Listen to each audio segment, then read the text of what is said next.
Okay, let's go ahead and get started. I'm happy to report that I now have a new laptop, which means I can start doing things like posting lecture notes once I actually have my old laptop installed in the new shell. So hopefully by the end of the day, you'll start seeing updates on the course website that people have been clamoring for. So homework 2 is now out. It's due next Wednesday because we want to give everybody a week to do the homework. Homework 3 will still be out on Monday and due the following Tuesday. We have a midterm coming up fairly soon. So basically we have 3 more lectures on regular language finite automata stuff. And so not tomorrow, but next Wednesday is sort of a natural break in the course material. 1 week after that will be midterm 1, which will cover all the stuff up to that point, including anything that's covered in homework 3.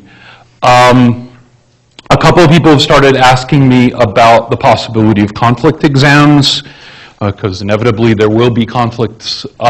Yes, we will have a conflict exam. In fact, now the department actually has a room set aside specifically for the purpose of taking conflict exams. So I will get more information about that, and I will set up a web page where you can register to take the conflict exam if you need it. I'm going to be relatively liberal about what constitutes a conflict, but I overslept for my 7 p.m. exam is not going to be a good enough excuse. Similarly, if there are any students among you who need any sort of accommodation that might normally be arranged through DRES, it's important that you let me know about that well in advance, preferably at least a week before the exam, which means about 2 weeks. We've got about 2 weeks left before the exam, so you've still got plenty of time. But if for some reason you need to take your exam at DRES or you need additional time or something like that, it's really straightforward to do that if I know that you need it. But if you don't tell me, then I don't know. Okay.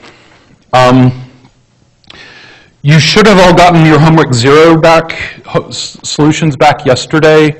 At least one person noticed that their scores were not recorded in Canvas. I believe at this point everyone is in the Canvas site, whether you visited or not, but please visit the Canvas site to be sure. If for some reason your scores aren't there or they're recorded incorrectly, bring your graded homework to section tomorrow, show it to your TA, and they will fix it. Okay? Are there any other administrative issues that I need to talk about? If not, then I want to go back to this topic that I talked about in the last 20 minutes of class on Tuesday, which is how to prove that something is not regular.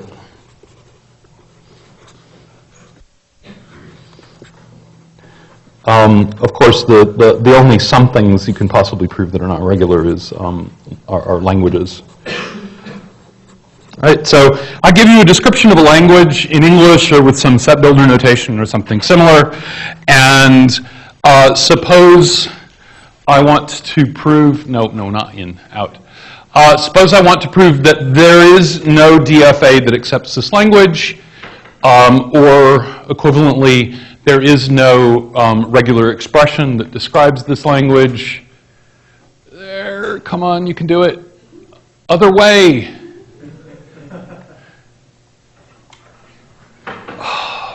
All right.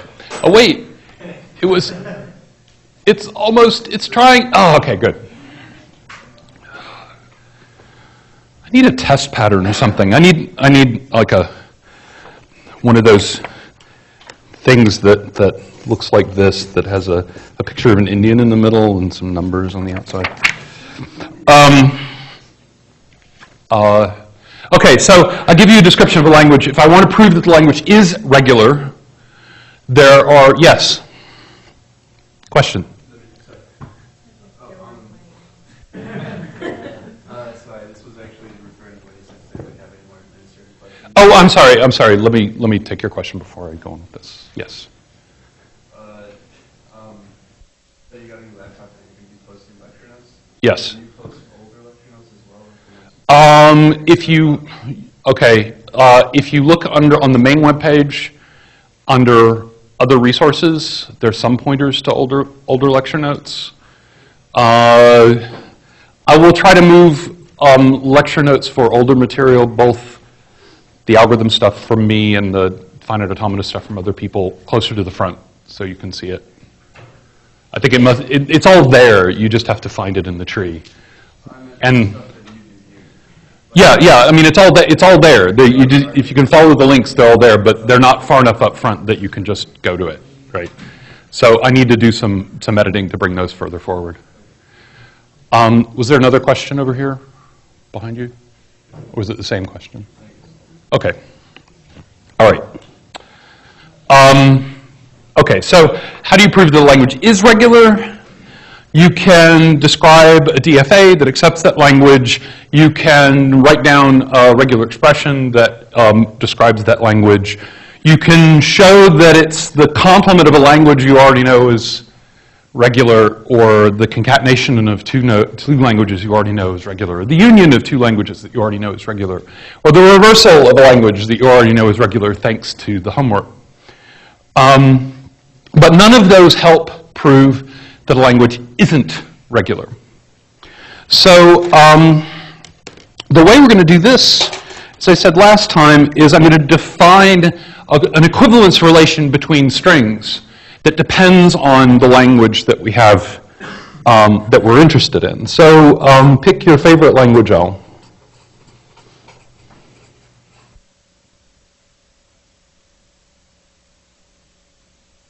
This is just a synonym for let L be an arbitrary language. Bow to your sensei. Now I'm going to define for any strings x and y,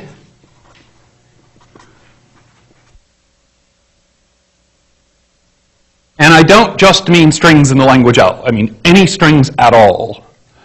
I'm going to define this notation, x is equivalent to y. And just to disambiguate, I want to make sure that it's clear this equivalence relation depends on which language you pick. If the language, for example, is the empty string, you're going to get a very different equivalence relation than if the language is, say, the set of all Python programs that return hello world. Okay? That notation means, this is the definition, for every string z, xz is in L if and only if yz is in L. Okay? So conversely, just by chasing through the definitions, what does x is not equivalent to y mean?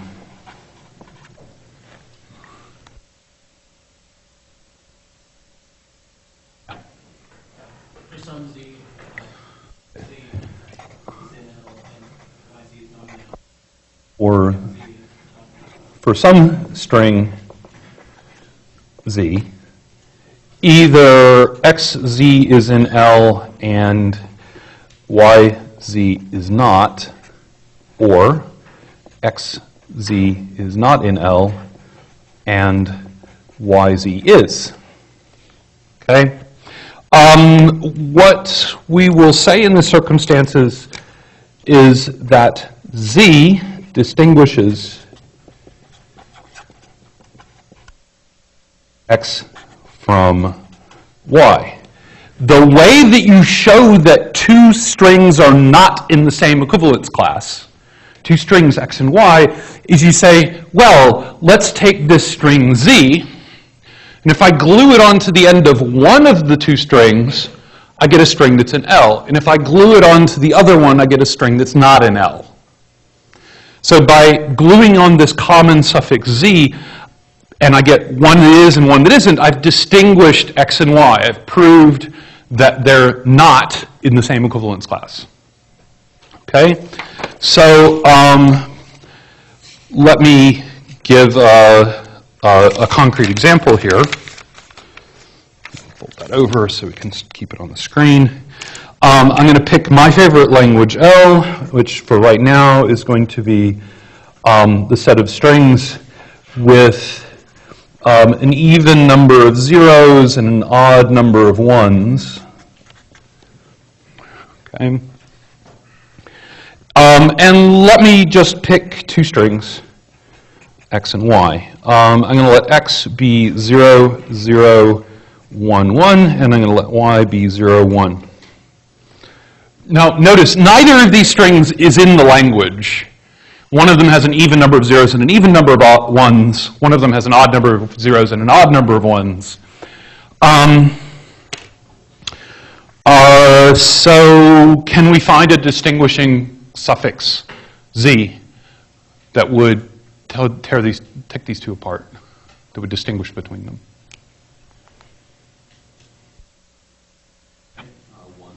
Okay, so let's suppose I set z equal to 1, right?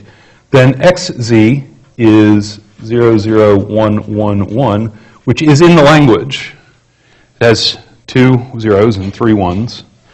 But yz is 0, 0, 1, 1, which is not in L. It's actually got an odd number of zeros and an even number of ones. So x and y are not equivalent. They're distinguished. They're in different equivalence classes. All right. Now I could have made a similar argument by starting with z equals 0, and then in that case I would get xz is not in L and yz is. And not every string that you could possibly glue on here would work. So if I set z equal to epsilon, for example, then xz is not an L and yz is not an L, and well, that choice of z was bad. Okay, so different z's will work, and different z's will work for different reasons, but you only need to find one. Okay, in this case I found 2. All right, now why do I care about this? Why is this interesting? Well, this equivalence relation, I can learn something about it by looking at any DFA that accepts this language L. So specifically, if for any two strings x and y, if I know that starting at my start state, and if I follow the transitions determined by x, this input string x, I'm going to end up at some state. And if that's the same as the state I end up with by starting at the start state and following the transitions determined by y, then x and y are equivalent with respect to the language that for that DFA. And the proof is, for any string z, so this implies that for any string z, reading xz puts me in the same state as reading yz. As once I'm in the same state, then reading the same characters, I'll follow the same transitions. And so in particular, this means that this state that I end up by reading xz is is one of the accepting states, if and only if the same state is also in the accepting state. Well, that's the definition of being equal, right? That means xz is in the language if and only if yz is in the language. Okay. So this implication can be turned on its head. So before I go on, before I start standing on my head, does everybody follow the soup of parentheses and Greek letters on the screen? Yes? Does the claim start on a delta mean any combination of transitions? I'm sorry? What does the claim start on the delta mean? Delta star means it's the state. So delta is a function that takes a state in a single character. Delta star is a function that takes a state and a sequence of characters, a string. And it follows each of the transitions in turn. Right? So if I wanted to define this formally, I would get, delta star of SW is either S if I'm dealing with the empty string, or delta star of delta of SA X if W equals AX. Right? Okay. Any other questions? All right. So the interesting part, why do I care about this implication? I mostly care about this implication because of the contrapositive. If x is not equal to y, is not congruent to y, then in any DFA for L,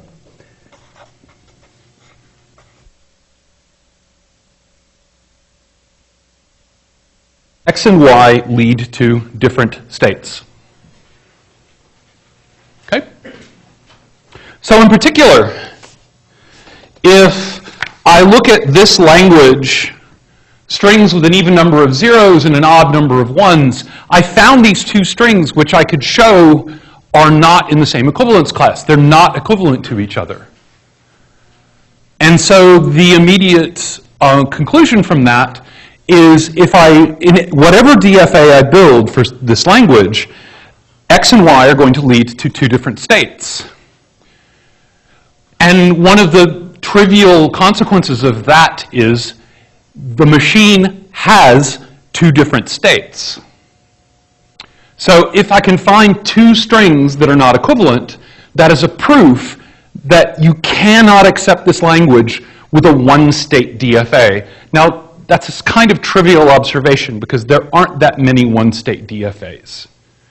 In fact, there are exactly two of them. One accepts the empty set and the other accepts sigma star. Okay? And this is clearly neither of those. But you can push this further, right? So this implies the number of states is at least two, right? So I can push this further, right? I can say if we can find k-strings, and let me call them x1 through xk, such that every pair is distinguishable. Okay? So I find a list of k-strings with the property that if I pick any two, they're not in the same equivalence class. Then I have at least k different equivalence classes, and therefore, if I use, where did it go? I've used this implication. It means that any DFA that accepts L, then any DFA for L has at least k states. Okay? So this is a way of sort of formally proving how complicated a regular language something is, if it is regular. Yes? So if you had a very simple DFA that was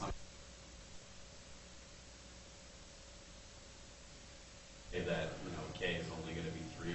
Yeah, so I mean, again, if you look at this in the contrapositive, if there is a DFA that accepts L and it has fewer than k states, then for any set of k strings, some pair must be equivalent. Okay. Let me stick to my original language here. Strings with an even number of zeros and an odd number of ones. And I'm going to write down 4 strings. Okay?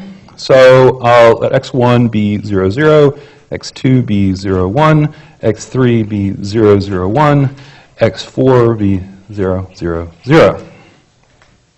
Okay? Now, if I pick any 2 of these, just for the sake of illustration, let me pick x1 and x4. Then if I set z to be, let's say, 0, 1, then x1z is 0, 0, 0, 1, x2z is 0, 0, 0, 0, 1. This one is the second one is an L and the first one is not. Okay, so for the pair x1, x4 is distinguished by this string 0, 1. It's not the only string that works. In fact, there are an infinite number of strings that work, but I only need to find 1. And altogether, there are 6 pairs that I have to check. But in every case, there are strings that distinguish those two, the 2 strings in that pair. So if I pick x1, x2, for example, that'll be distinguished by the suffix 1. If I pick x1, x3, that'll also be distinguished by the suffix 1. You pick whatever pair you want. Okay. So this list of 4 strings, where every pair is distinct, implies any DFA for L has at least 4 states. Okay.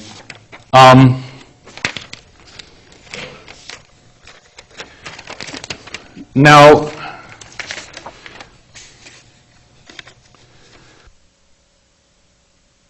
anybody tell me what a DFA for L might look like? Yes? I'm really lost how you got 4. 1, 2, 3, 4. 4 strings.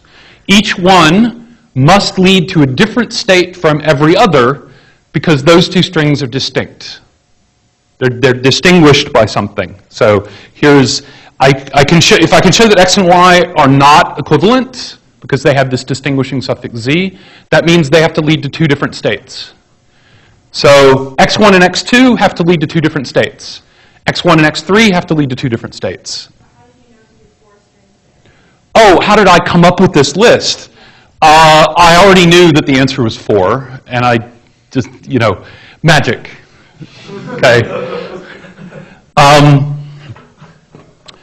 A bit of intuition, actually. So, and I think the question that I just asked before you asked me might give some insight in where these 4 strings come from. So, can anyone tell me how to build a DFA that accepts this language? Even number of zeros, odd number of ones.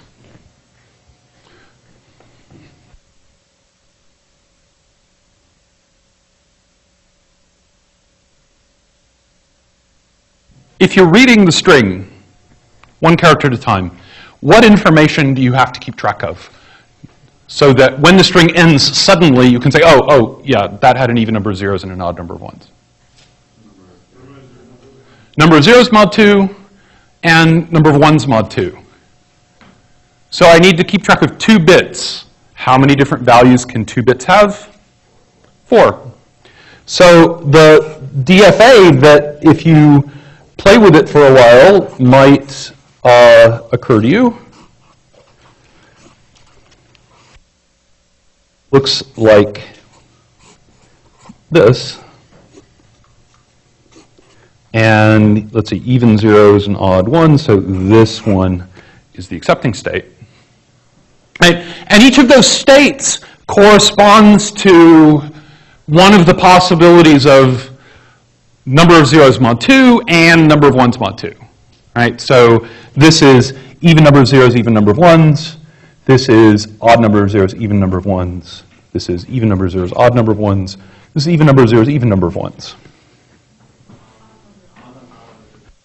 And then, yeah, okay, odd. Sometimes I could swear this is my right hand. So this is the DFA that all of you, I'm confident, would come up with if you sat and thought about it for 5 or 10 minutes. Okay. Now, just because you come up with a DFA doesn't mean that it's going to be the smallest possible DFA for that language. But in fact, this is a proof that you need 4 states. This is a proof that 4 states are sufficient. The diagram, an actual example, is a proof that 4 states are sufficient. This set of 4 strings where every pair is inequivalent is a proof that 4 states are necessary. So in fact, not only is this a DFA for this language, it is the smallest DFA for this language. And when I said earlier about there being an algorithm that can look at a DFA and reduce it down to the DFA with the minimum number of states, this is what it's doing. It looks at strings it looks at 2 different states and tries to figure out, are these 2 states equivalent? If I start in state P and I start in state Q and I follow the same string, do I always end up both of those paths in an accept state or both of those paths in a reject state? Or does one path lead to an accept and the other reject? Again, eventually, I'm hoping that I'll have a description of one or more of those algorithms in the notes, but for now, it's just something to know. Wikipedia actually has a description of 3 of these algorithms. So if you want details, you can find it there. Okay? All right. So any questions just now about what it means to have a set of strings where every pair can be distinguished and why that implies a lower bound on the number of states? This set, by the way, is sometimes called a fooling set.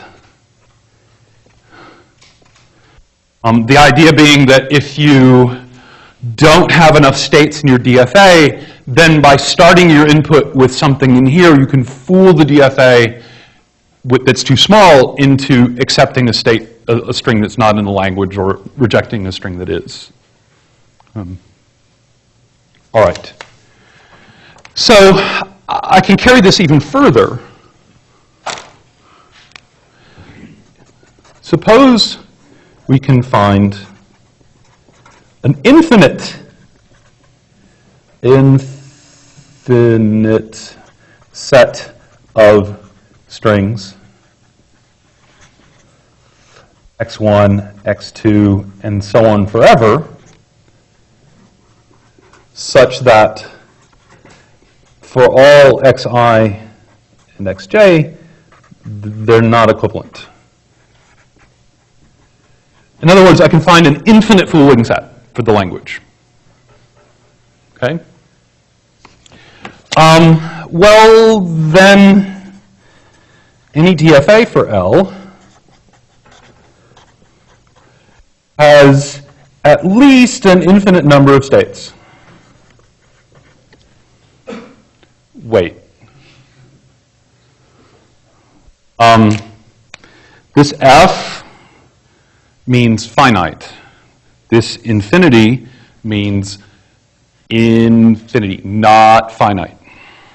Okay? L is not regular. There is no finite state machine that can accept L. There's no bound on how many states a finite state machine can have, but there has to be a number. I have to be able to say, this finite state machine has at most 3 billion states. And it's a number, I can write it down, I can talk about it, it's a thing. Infinity is not a number, in particular infinity, even if it were a number, wouldn't be a finite number. Okay? So if I can find this infinite fooling set, that's a proof that the language can't be accepted by a DFA, and therefore the language is not regular. So let me give my canonical example. This is the set of strings of the form 0 to the n, 1 to the n for some non-negative integer n. Okay, so this is epsilon, the empty string, or 0, 1, or 0, 0, 1, 1, or 0, 0, 0, 1, 1, 1, and so on. Okay.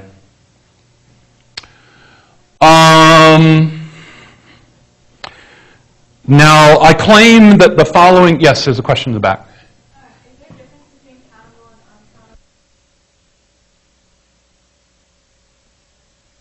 uncountable?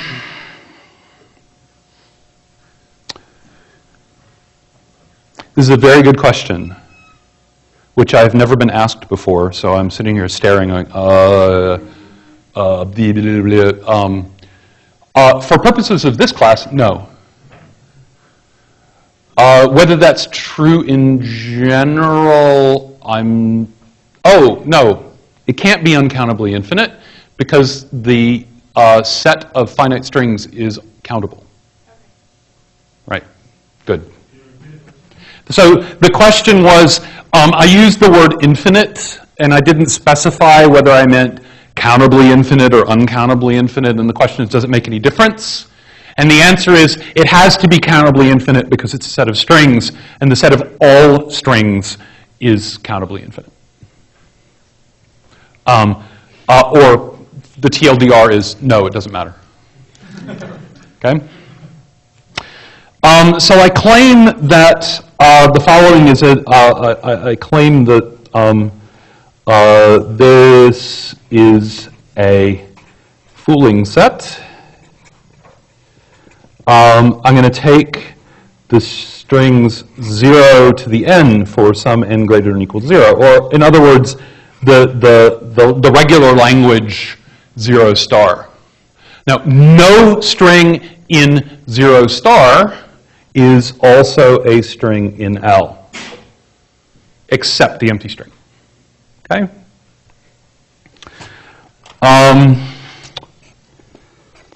Okay, so how do I prove that this is a fooling set? Well, I think back to what the definition of a fooling set is. A given set of strings is a fooling set if, for any two strings in the set, there is a distinguishing suffix. So there's a for all buried in here. Okay, so let x and y be arbitrary strings in 0 star, and therefore x and y are not equivalent. That's what I need. That's the boilerplate that I need to prove.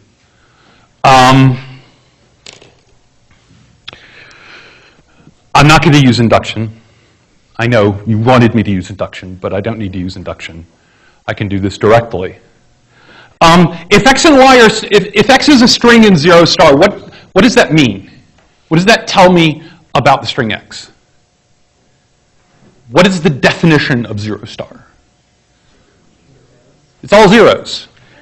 So in particular, I have, x is equal to, 0 to the I for some integer I greater than or equal to 0, and y is equal to 0 to the j for some integer j greater than or equal to 0. And assuming these strings are different, I and j are different. Okay? This is just from the definition of string in 0 star. All right, so let z be what? How do I distinguish these two strings? I need a suffix such that xz is in the language and yz is not, or vice versa. Yes? Okay, so let z be the string that consists of I1s. Okay? Then xz is 0 to the I, 1 to the I, and this is in L. starts with a block of zeros, it ends with a block of the same number of ones. But yz is 0 to the I, 1 to the j, and this is not an L because I and j are different. I suppose to be clear, I should have said, the two strings that I pick are not the same string. And then I'm done. Okay, so I define this infinite set. I pull two arbitrary elements out of that set. And then for that particular pair x and y that I pull out, I find a distinguishing suffix z. That shows that 0 star is a fooling set for this language. And because the fooling set is infinite, that implies this language, 0 to the n, 1 to the n, is not regular. There is no DFA that it can accept this language. Yeah? For YZ, is it 0, J0? Oh, yes, sorry. Again, sometimes I could swear this is my right hand.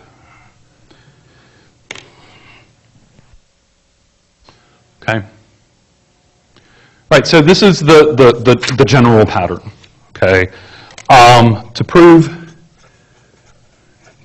that L is not regular, right? Find some infinite set, let's call it F, and then prove that for any two strings x, y in F, there is a string z such that xz is in F exclusive or yz is in F. I mean, one or the other, but not both. And now we go back to the question that was asked in the back of the room 5 minutes ago. How did you come up with this fooling set 0 to the n? And now, unfortunately, I have to say this is where I have to use an exception to my standard advice. Stop being clever, except when you need to come up with this fooling set. Okay? I do want to sort of give you a little bit of intuition. It's not complete cleverness. There is a method to the madness that you need to apply to this. And the idea is, think about how you would build a DFA for the language. What information, or an algorithm to recognize strings in the language, what information would you have to keep track of? There a question over here? Yeah. Real subtle. Yeah. Yeah. When you're writing a proof and Yes. will be an idiomatic way to express it. So for example, I could say, I'm going to define an infinite sequence of strings, x1 to x2 forever, where for any integer n, x sub n equals 0 to the n. Now I've explicitly, at this point, assigned a label that's one of the non-negative integers to my strings, and there's a string for every non-negative integer. That would be one way. Another way to do it, this is somewhat more abbreviated. It says, 0 star, I know that's infinite. It's sort of idiomatic. So that's fine. But if the fooling set has some more complicated structure, then it's just 0 star or 1 star or 0 star 1. Then you need to at least say, look, it's infinite. 0 to the p, where p is a prime number. Okay, we know there are an infinite number of primes. This is not the sort of thing that you'll need to prove. This is not where the problem lies. Okay? So what information do you have to keep track of in your head if somebody gave you one of these strings and said, gave you a string and asked, is it in language? And the intuition here for the language 0 to the n, 1 to the n is, what information would you have to keep track of? If I just feed you a string and I say at some point I'm going to cut you off and ask if it's in that set, what do you have to do?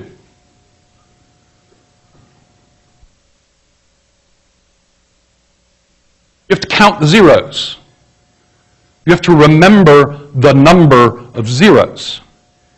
Every number of zeros is intuitively a different state, a different equivalence class. There are strings that have 5 zeros, and there are strings that have 7 zeros. If you think for a little while, 5 zeros and 7 zeros, if I glue on 5 ones, this is in the set and that isn't. If I glue on 7 ones, that is in the set and this isn't. And so what I'm actually doing here is I'm coming up with a set of strings that exercises all possible values of the information I have to keep track of in my head. Okay? Now, sometimes it's actually helpful to narrow this down a little bit more and say, well, I don't necessarily want to think about something that's accepting the language in its full generality. If it's enough sometimes to look at a special case of the language and say, just for this, even if I assume that all the strings have this very special regular structure, it doesn't help. I still need an infinite number of states. And that will be enough to give you the infinite fooling set for the original language. So let me give you a second example of that. Okay, so let L be the set of strings of the form W reverse, where W is a string. This is even length palindromes.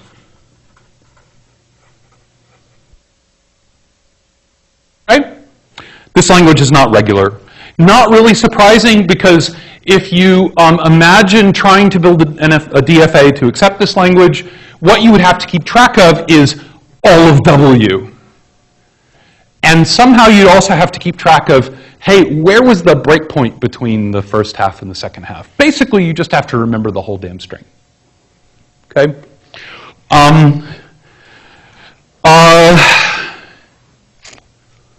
Well, do I really have to remember the whole string? Well,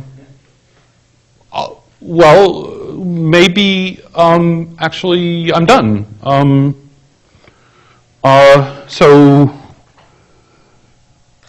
I might try just saying, oh, I have to keep track of the whole string. So let's just say, take sigma star. Maybe that's a good fooling set. The problem is that you're going to run into some fairly nasty special cases like this, where the idea is you want to think of the fooling set as being W, and you're going to glue W reverse onto the end. The problem here is if I glue 00 onto 4 zeros in a row, I'm going to get something that is in the set L, even though it's sort of in there accidentally. So that's actually not going to work out. So I need to find a fooling set that has a little bit more structure to it. So intuitively, I need some way of enforcing W ends here. So I need a strings where there's some special way of forcing the end of the string.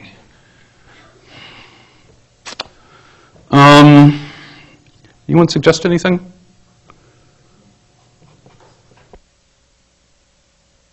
Yeah. 0 star 1.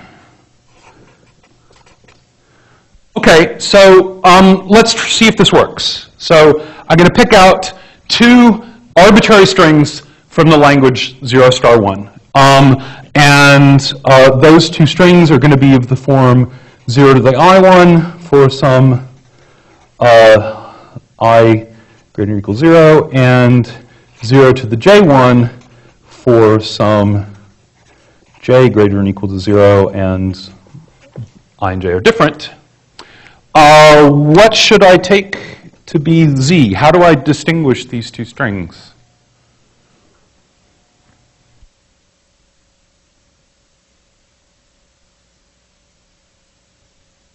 What can I glue onto x to put it into the language that won't work if I glue it onto y? 1, 0. So let z be 1, 0 to the I. Okay? Then xz is 0 to the I, 1, 1, 0 to the I. That's in L. Right? Here's the dividing line exactly in half. It balances right at the boundary where I put those ones.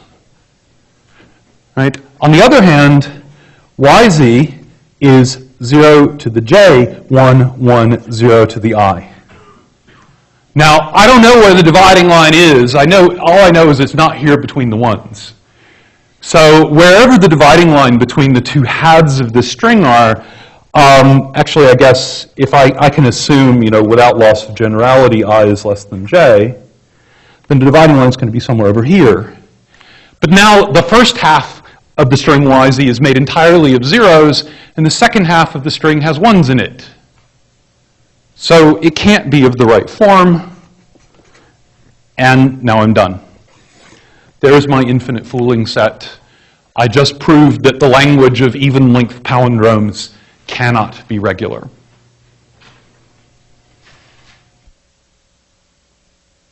Now, when I talk about this, trying to assume some sort of special structure, I'm being a little bit vague on purpose, but to make sure that we're still on the same page, suppose L were not the set of even-length palindromes. Suppose L were the set of all palindromes.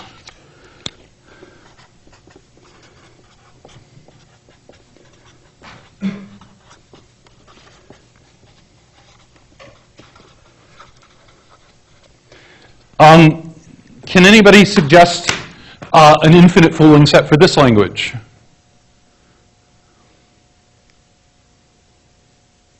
I'll give you a hint. It's on the screen. It's the same proof. Works. Exactly. All the way through. Right?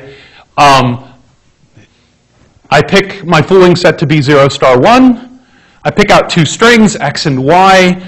Let's say x is shorter. It's 0 to the I1. Y is 0 to the J1.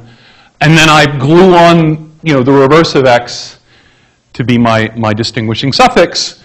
And sure enough, xz is a palindrome, and yz is not, because there's too many zeros on the left. Done. Suppose I wanted the set of all palindromes over the alphabet 0, 1, 2, 3, 4, 5, 6, 7, 8, 9, 10, A, B, C, D, E, F. Same. The fooling set doesn't have to exercise all the options that could go into the language. Right? It's enough to focus on, I can assume this special structure, and that's enough. Right?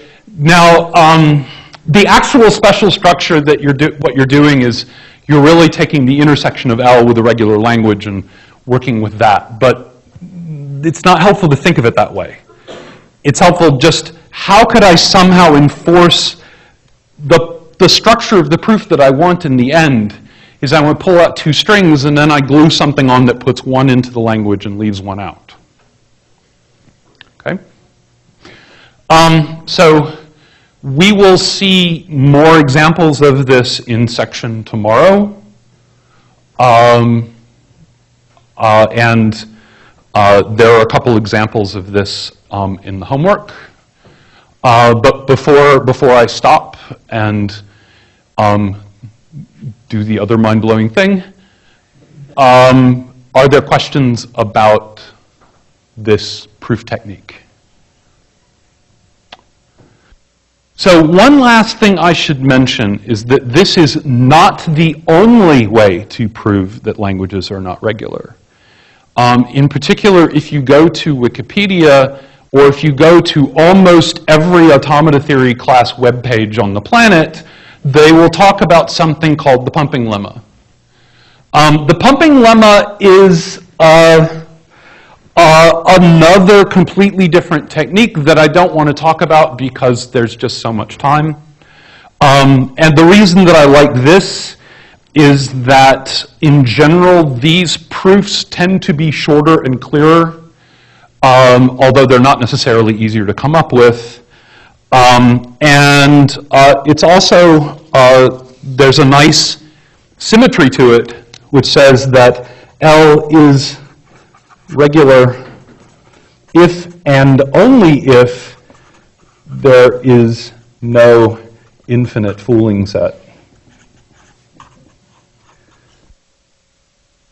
Right, so this is a definitive, yet necessary insufficient condition for a language to be regular. If you find an infinite fooling set, it's not regular.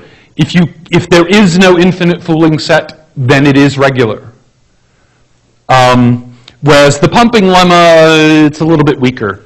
If a language sort of survives the pumping lemma test, it might still not be regular. So we're just going to stick with this one. Okay.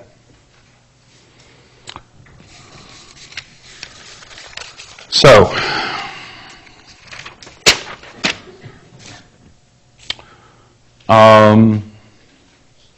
I didn't prepare a joke, so you should just pretend that I just told the joke. Everybody laughs, you got a nice break, clear your head. We're going to talk about something else. And again, this is just going to be a sort of surface level introduction. We're going to spend all of Tuesday's lecture talking about this. This magical thing that I'm talking about is called non-determinism, otherwise known as magic. Okay. This is something that will rear its head again at the end of the semester when we start talking about P versus NP. But I want to, before I talk about anything in technical detail, I want to provide some intuition about what non-determinism is versus determinism. So determinism, it means everything is completely determined. So when I talk about a deterministic finite state automaton, the behavior of the DFA is completely and entirely determined by the transition function and the input. There are no choices about what to do. Determinism is usually held up as a philosophical opponent to free will, right? You just go. You turn the crank and something happens and there's no choice about what happens. If you do it again, exactly the same thing will happen. Right? Non-determinism is suddenly you have choices. You have decisions to make, right? So when I talk about a finite state machine that has choices, I might, for example, get something that looks like this. Draw in the okay.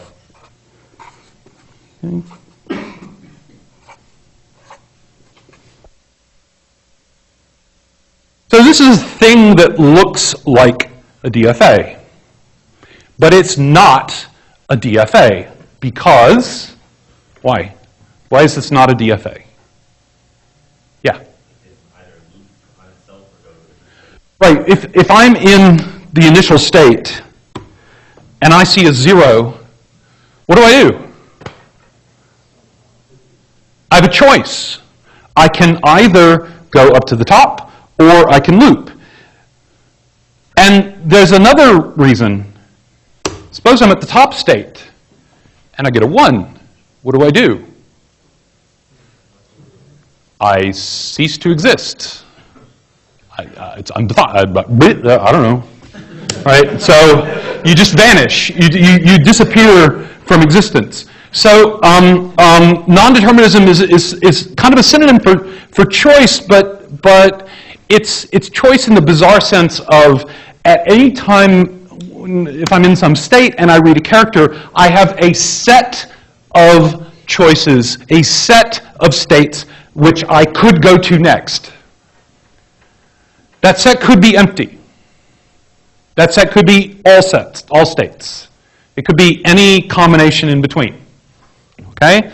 So where in a DFA, your transition function takes a state and a symbol and gives you a state, at least the most common formulation in an NFA is I take in a state and a symbol, and what I get out is a set of states. Now the way that I'm going to write that is, this is the power set of Q, which is the set of all subsets of Q.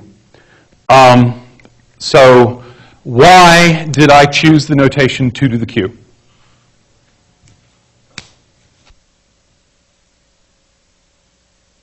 It's a mnemonic.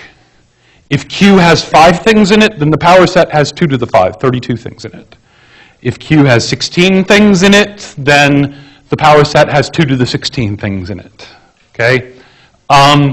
I like this notation because I just put in the absolute values and that gives me the right answer, even when the sets are infinite. Okay. Okay. So intuitively, when I'm in a state and I see a character, I have a choice about what to do. So what do I actually do? What does an NFA actually do? What does it mean now for an NFA to accept something? Well, intuitively, let me imagine that I take as my input string 0010. Okay. Now there are a bunch of things I could do, right? I could go to the top and then cease to exist. Okay. I could stay put, then go to the top, then cease to exist. I could go down and then cease to exist. I could stay put. I could stay put, go up, go down, and stay put. Ah, this one worked. Okay? So as long as there is a sequence of choices that leads me to an accepting state, I will say that the NFA accepts the string. And this is where the connotation of magic comes from, or the way one of my undergrad instructors said it. Non-determinism means never having to say you're wrong. You always magically make the right choice if there is one.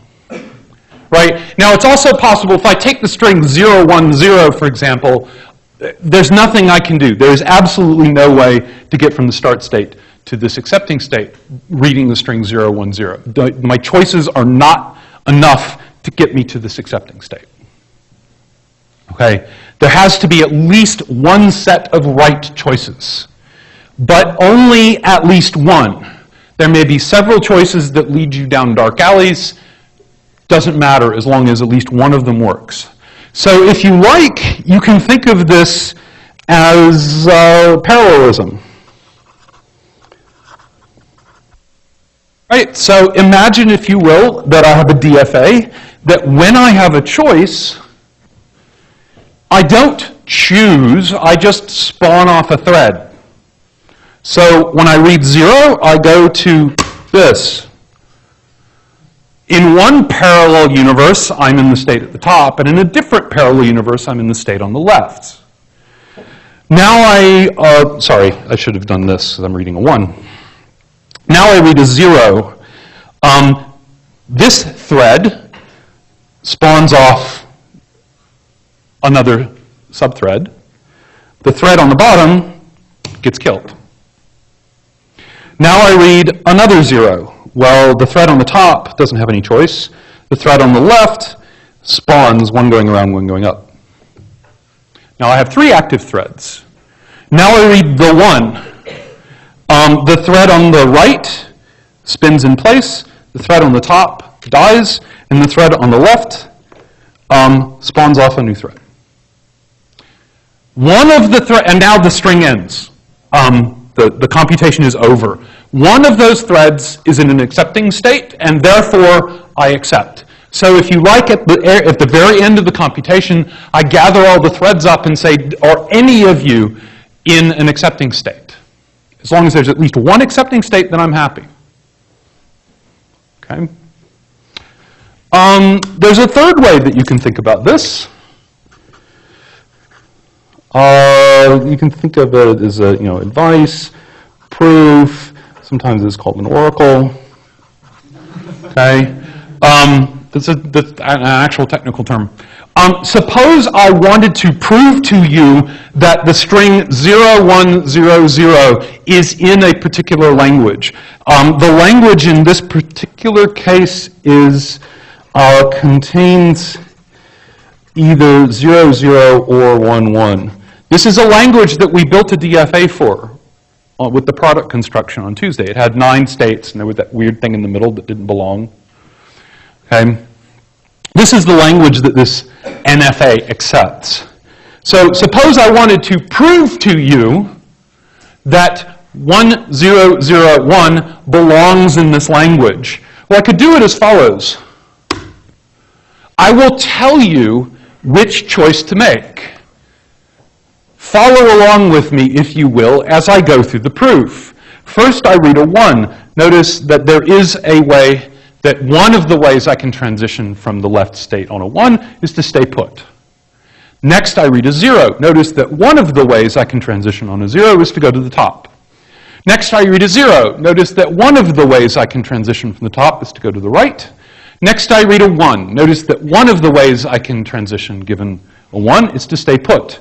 I'm in an accept state, QED. Now, sometimes the language was a bit weird because I said one of the ways when there, in fact, was only one way.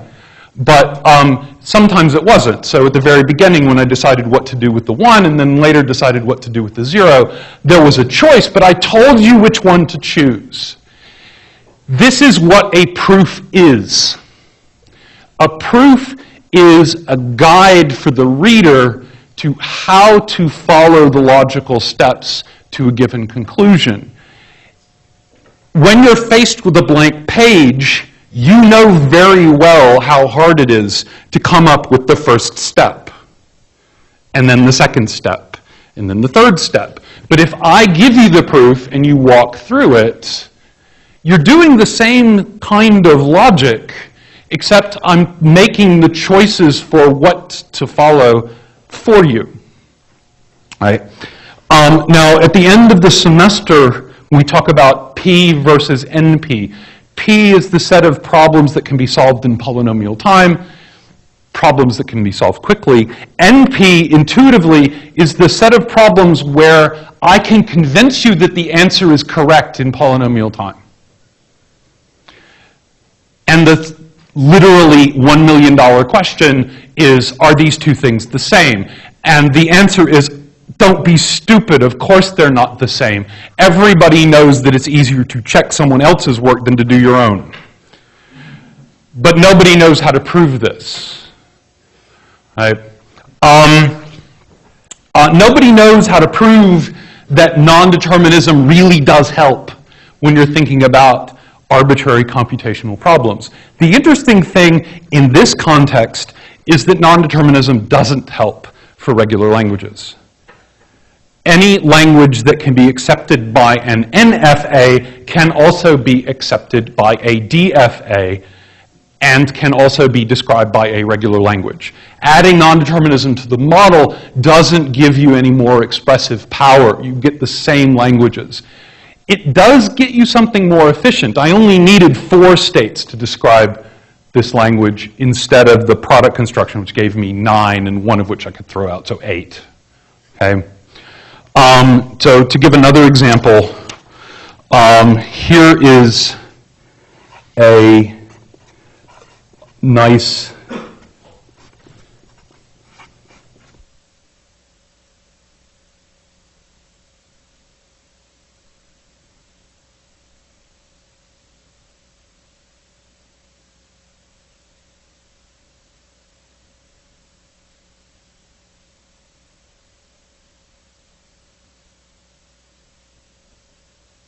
this NFA accepts all strings where the 9th character from the end is a 1.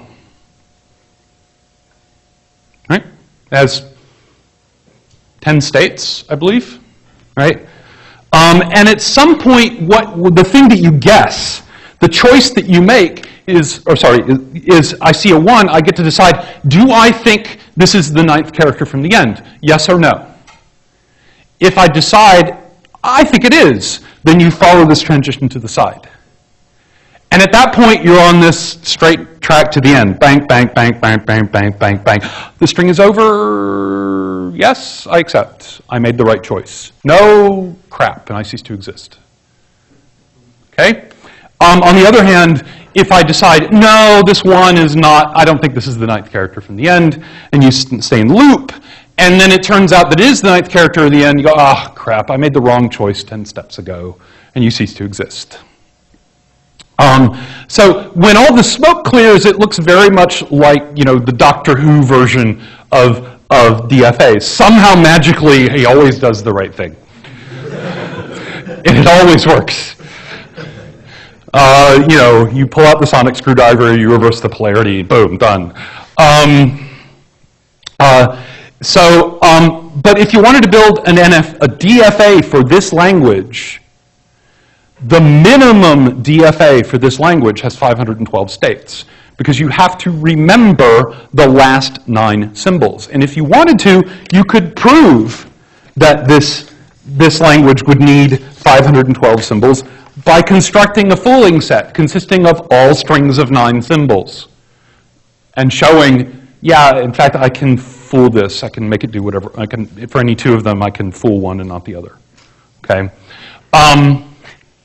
Okay, so NFAs are not inherently more powerful. They don't accept more languages than DFAs, but they do it much more succinctly. Fewer states, fewer transitions. All right, so instead of just sort of trying to give you more intuition about this, let me actually give you a definition. What a non-deterministic finite state machine is. Okay, so a non-deterministic, non-deterministic finite state automaton. This is the last time I'll write this out, otherwise NFA, has 5 components, 5 parts, just like a DFA. Okay, there's a finite set sigma, which is called the alphabet. There is a finite set Q, which are the states. There's a state S, which is called the start state. There is a subset of states, A, called the accepting states. And there is the transition function, which, as I said earlier, takes a state and a symbol and returns a set of states. Okay? Now, just like for DFAs, if I want to talk formally about what it means for a DFA to accept a string, I have to extend the transition function from looking at individual characters to looking at strings. So I can define a new function, delta star, that takes a state and a string and returns a subset of the states, as follows. So delta star of QW is two possibilities. Either W is empty or W is not empty. Yes? Is it possible for an NFA to start? Yes, it is. But I did, without, if you want, you could start with more than one start state. But then what you would have to define these functions slightly differently. It's more or less an arbitrary choice. Without loss of generality, there's only one start state.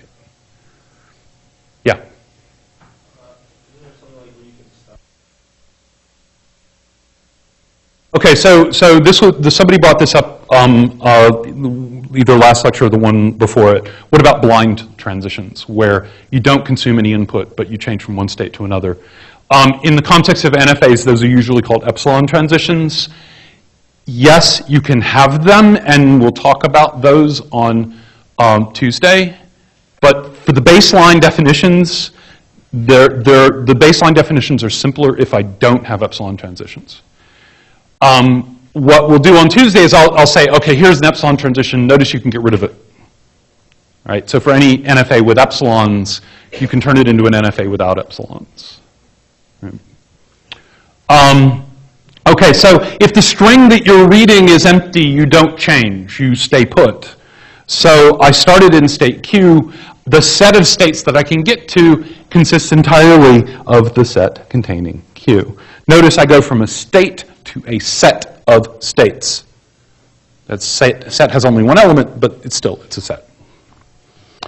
Now, the other possibility is the string W that I'm reading starts with the symbol A and continues with another string X. So the symbol A takes me from Q to some larger set of states. And for each one of those states, I recursively figure out where it goes. So the way that I'm going to write this, and this means more or less what you think it does. It's just I'm writing it very carefully.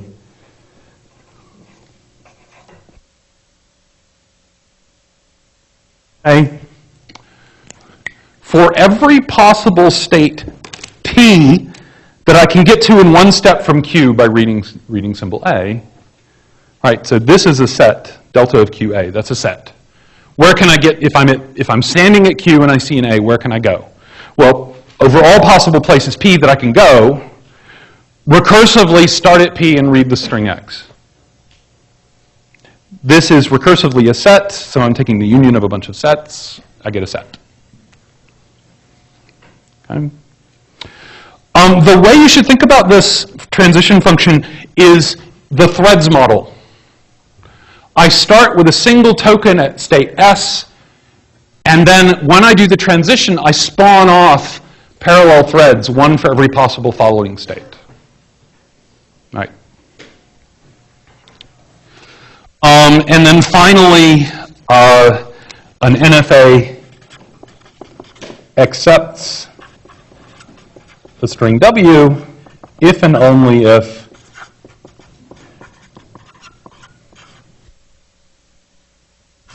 this transition function leads me to a set of states that contains at least one accepting state. If that intersection is empty, then the NFA rejects W. Okay? So on Tuesday, we'll talk about epsilons, and we'll actually prove finally that this is all the same as regular expressions in DFAs. Thanks.